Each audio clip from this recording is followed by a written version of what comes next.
Hey guys, what's going on? Laying back for another Netflix review, and today I'm going to be talking about Dear Mother.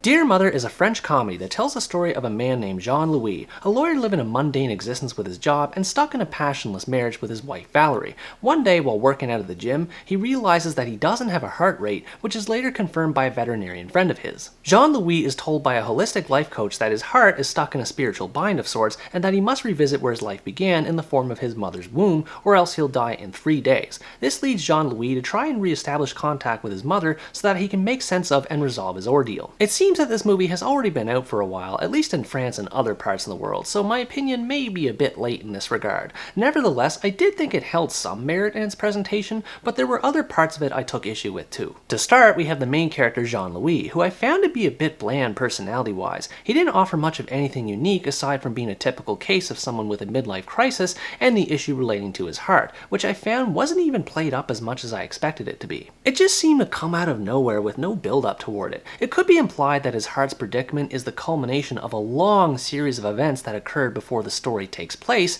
but even so, I thought that the lack of symptoms leading to the reveal was a bit strange. Now, I think his actor did a great job with his performance overall. He has the right reactions to everything that happens around him as he becomes involved in increasingly ridiculous situations in order to heal his heart. I just wish the same amount of effort would have been given to his characterization too. The same can be said for his wife Valerie as well, who I felt was a mixed bag. I found her to be annoying at first due to her confrontational nature toward other characters, but as she started to bond with Jean-Louis more as the 3 days went by, I started to warm up to her more and even appreciated her sense of humor. This leads to the key character of the story, which is Jean-Louis' mother, Bridget. Jean-Louis, along with his wife Valerie and friend Michelle, have to undergo the awkward task of taking a photo of Bridget's genitals and bringing it to the guru so that she can begin the process of healing Jean-Louis. I can't deny that it's a really weird situation, but oddly enough, I found myself enjoying it to a certain degree, mostly thanks to Bridget's character. She's a likable sweetheart of a lady, and the movie plays up the aspect of her being the only normal person in the room, while Jean-Louis and everyone else have gone completely insane. Much of the movie's comedy is centered on this concept, revolving around bizarre scenarios like Michelle pretending to be a gynecologist, to everyone except for Bridget stripping naked to celebrate a holiday together.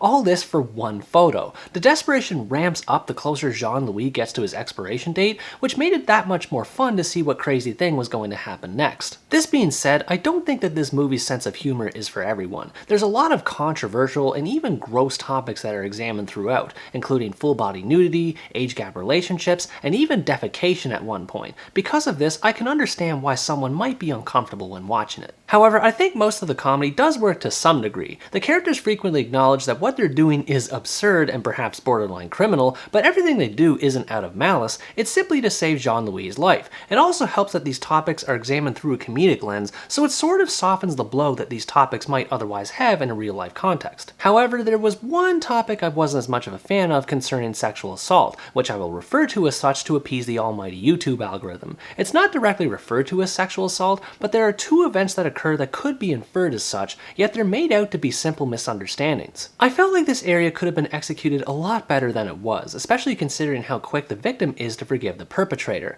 There were other jokes in the beginning as well that I just didn't find very funny and only served to distract from the main premise of the story. It takes almost half an hour for the story to kick off, prior to which the movie mostly consists of lengthy scenes of dialogue and waxing poetic that are boring at best and cringeworthy at worst. What frustrated me the most about them was how often the movie flipped between being focused and unfocused on the story during these scenes. There's one part where Jean-Louis and Michelle sit down at a restaurant and they constantly swap between talking about struggles at work, which is related to what happened earlier in the story, and then having philosophical discussions about racism. There was no flow to the conversation, and even if there was, it still amounted to nothing more than filler. Every technical element you can think of is executed competently in this movie, from the cinematography to the editing. My favorite element is the use of a minimalist soundtrack, which sounded pleasant, but wasn't excessive in its use. I always appreciate when filmmakers keep music in the background like this in dramas and comedies, so as to place more focus on the story. And the story does take some emotional turns as well, despite its emphasis on comedy. The movie makes sporadic use of flash flashback scenes as well as nightmare sequences,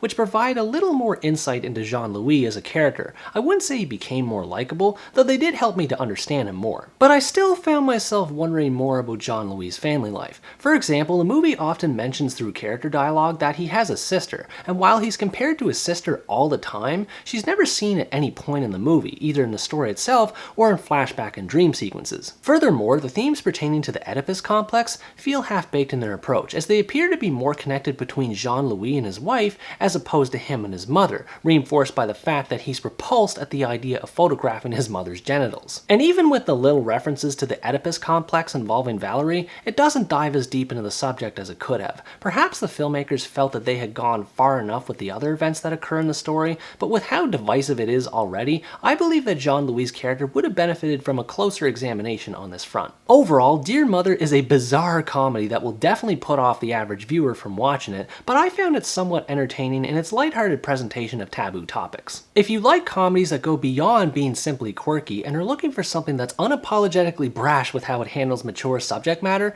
you might get something out of watching this movie. I can't say I wasn't uncomfortable at times when watching it, and its characters do require more depth, but its interesting take on comedy and charming direction made it at least a little bit of fun for me to watch. What did you think about this movie? Did its story and comedy appeal to you, or were you repulsed by it? Let me know in the comments below. Anyways guys, that's going to wrap up my review of Dear Mother. Thanks for watching this video, I hope you enjoyed it, and as always stay tuned for the next part, where next time I review the Polish crime film, How I Fell in Love with a Gangster. Bye bye!